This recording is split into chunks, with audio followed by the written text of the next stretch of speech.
Installation de WordPress. Donc qu'est-ce qu'on fait premièrement? Donc, on clique sur le fichier là, sur le dossier là, on clique. Quand on clique, on va arriver sur cette interface là. Maintenant, si vous avez téléchargé WordPress comme nous l'avons dit, au lieu de ce que je vous avais dit, c'est-à-dire Google de télécharger WordPress, ici vous allez avoir un WordPress anglais. Parce que si vous téléchargez directement dans le site officiel, vous allez avoir le WordPress qui est en anglais, n'est-ce pas? Donc ici, ils nous disent quoi? Bienvenue sur WordPress. Avant de nous lancer, nous avons besoin de certaines informations. Donc sur votre base de données. Donc la base de données, c'est ce que nous venons de créer. Ça. Donc ce que je vous avais dit, c'était qu'une base de données était composée de quoi? De lignes et de colonnes. Donc chaque ligne est un enregistrement. Donc chaque table, donc une base de données est composée de plusieurs tables. Chaque table est composée de lignes et de colonnes. N'est-ce pas? Donc on va voir tout ça tout de suite. Donc, ici, ils nous disent quoi? Qu'ils ont besoin du nom de notre base de données, du nom de l'utilisateur MySQL, suivez un peu. Donc, du nom du mot de passe de l'utilisateur et du autre des préfixes des tables. Donc on va dire c'est parti, on va renseigner ces informations là. Maintenant ici, on nous demande le nom de notre base de données. C'est le nom qu'on a donné à notre base de données. Ici c'est quoi? GP1 WordPress. Donc c'est ce nom là, GP1 WordPress. Donc ici, le nom de l'utilisateur, suivez bien, le nom de l'utilisateur c'est toujours root, n'est-ce pas? Root, c'est le nom de l'utilisateur de PHPMyAdmin, de MySQL, n'est-ce pas? Donc ici, pour le mot de passe, il n'y a pas de mot de passe, on efface tout. Donc suivez un peu, suivez après, vous allez continuer. Donc ici, vous mettez le nom de la base de données. Donc ici, vous mettez root, c'est-à-dire l'utilisateur de MySQL. Donc, et ici, vous mettez la mot de passe, donc vous ne mettez rien. Il n'y a pas d'espace, il n'y a rien. Donc vous êtes supprimé complètement, il n'y a rien. C'est chaîne vide. Maintenant ici, l'adresse de la base de données, c'est local. Parce que vu qu'on est en local, n'est-ce pas? Donc on écrit, on ne touche à rien ici. Donc on ne touche à rien. Ici, préfixe des tables WP. Pourquoi on met des préfixes des tables? On peut dans une seule base de données, insérer plusieurs projets WordPress, n'est-ce pas? Dans une seule base de données, on peut insérer plusieurs projets WordPress. Donc c'est pourquoi on préfère préfixer les tables, par exemple ici par WP, WPS, bien WPP, etc. Maintenant ici aussi, on ne touche pas, on laisse comme ça. Je vais montrer tout à l'heure donc les préfixes des tables là, n'est-ce pas? Donc, ensuite, on clique sur envoyer. Donc ça le test. Si vous avez fait des erreurs, donc ici vous aurez quelques erreurs ici. Donc si vous avez bien rempli, donc c'est bon. Donc, on nous dit quoi? C'est parfait, vous avez passé la première partie de l'installation. WordPress peut désormais communiquer avec votre base de données. Préparez-vous, il est maintenant temps de lancer l'installation. Donc maintenant ici, on est maintenant dans WordPress. On est dans WordPress maintenant. Donc première chose, donc on met le titre du site. Donc notre premier site WordPress. Donc l'identifiant, c'est différent de l'identifiant qu'on avait mis la fois passée. Donc l'identifiant ici, on va mettre admin. Donc pour faire simple. Maintenant pour le mot de passe, donc on doit mettre un mot de passe qui est très robuste. Donc si on veut aussi, on peut mettre un mot de passe très simple. Maintenant, vous n'avez qu'on travaille en local, on peut faire des mots de passe très simples quoi. Maintenant en ligne, on peut faire des mots de passe très complexes. Si c'est possible, même faire une phrase pour que ça ne soit pas facile à craquer. C'est bon.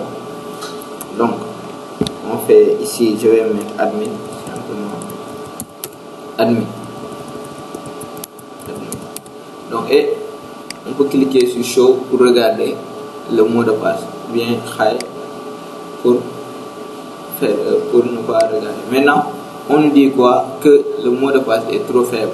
Donc, si on ajoute des caractères spéciaux, donc on va avoir jusqu'à forte. Hein? Vous voyez? Ça, c'est du JavaScript. Hein? C'est bon? C'est du JavaScript. Vous voyez, le JavaScript est très fort. Hein? N'est-ce pas? Maintenant, si vous utilisez un mot de passe qui est très faible, donc on va vous demander aussi de confirmer l'utilisation du mot de passe faible. Donc une autre information, donc votre adresse de messagerie. Si vous travaillez en ligne, des fois vous pouvez perdre votre mot de passe, bien avoir accès à des informations, bien savoir quel utilisateur est connecté sur ton blog, etc. Donc c'est pourquoi en général on met quoi? Une adresse mail. Donc ici on va mettre une adresse fictive vu qu'on est en local, donc on va mettre admin@gmail.com, donc pour faire référence à l'identifiant, n'est-ce pas? Donc ensuite c'est pas la peine de demander au moteur de recherche puisqu'on est en local. Donc si vous mettez votre site en ligne, donc il faut cliquer sur demander au moteur de recherche de ne pas indexer ce site. Donc, certains moteurs de recherche peuvent décider de l'indexer malgré tout. Donc c'est pas la peine de le cocher. Hein. Si vous êtes en train de travailler un site, donc c'est pas encore terminé, donc vous pouvez cliquer ici pour que les moteurs de recherche ne l'indexent pas. Donc ici c'est pas la peine de le cocher vu qu'on est en local. Ensuite on clique sur installer WordPress et on attend. Ok, donc c'est terminé. Maintenant on a installé WordPress. On a installé notre premier site fait avec WordPress. Donc on nous demande quoi? De nous connecter. Donc de nous connecter où? Donc dans ce qu'on appelle le tableau de bord. Le tableau de bord de WordPress. Donc on clique sur se connecter. Donc ici l'identifiant c'est admin. Et ici le mot de passe c'est admin. N'est-ce pas? Donc si vous travaillez des fois plusieurs fois sur un site, donc et vous ne faites rien aussi, donc des fois si site bi kese ngeen di liggéey, vous pouvez dire se souvenir de moi, mais c'est pas très recommandé parce que des gens comme Gore, ils peuvent venir donc attaquer tes informations là et te pirater. Hein. C'est bon. On voit, et Google il n'est pas sérieux aussi, il enregistre mes informations, je lui dis de supprimer, il laisse toujours mes informations que j'ai enregistrées ici, c'est pitiable. Donc je ne veux pas que Google se souvienne de moi. Ok, donc je lui dis de se souvenir de moi. Non, je ne fais pas confiance à Google quoi. Donc je clique sur se connecter. Admin, c'est simple. Ok, donc maintenant on clique sur se connecter et on arrive ici sur l'interface d'administration d'un site WordPress. Ça, c'est l'interface d'administration d'un site WordPress. Maintenant, je vous avais promis qu'on va voir après la base de données. Donc ici, on a dit quoi? Aucune table a été retrouvée dans cette base de données. Mais notre site WordPress, on l'a installé sur cette base de données là. Donc si on fait CTRL F, on rafraîchit, donc on a des tables maintenant. Vous voyez? Maintenant, on avait dit quoi? Préfixe des tables, c'était WP-. Donc ici, vous voyez, tous les tables commencent par WP-. Donc ici, dans cette table là, on va trouver les utilisateurs, hein, donc les users. Donc ici, il n'y a qu'un user. Vous voyez que le mot de passe est crypté. Donc ici on a le username qui est admin, etc. Donc la date d'enregistrement, donc le 17 à 9h45, 31 secondes, etc. Donc, on a les user meta, etc. Donc, ici, donc les informations. Donc, on a les commentaires. Donc ici, je pense qu'on n'aura pas de commentaire. Donc, il y a un commentaire. Donc les links. Donc ici, c'est-à-dire les liens, les options, donc, où on enregistre les informations de notre site. Donc site URL, site home, etc. C'est bon. Donc tout ça, ça ne nous intéresse pas. Donc ce qui nous intéresse le plus, c'était quoi? On avait dit que une base de données est composée de plusieurs tables. Donc on a maintenant 1, 2, 3, plusieurs tables. N'est-ce pas? Chaque table est composée de quoi? De lignes et de colonnes. Les lignes, on les appelait les enregistrements. Les colonnes étaient ce qu'on appelle les champs. N'est-ce pas? Ensuite, on disait que chaque ligne, chaque enregistrement doit avoir un ID. Donc chaque table doit avoir un champ ID pour identifier les enregistrements de manière unique. Donc regardez ici.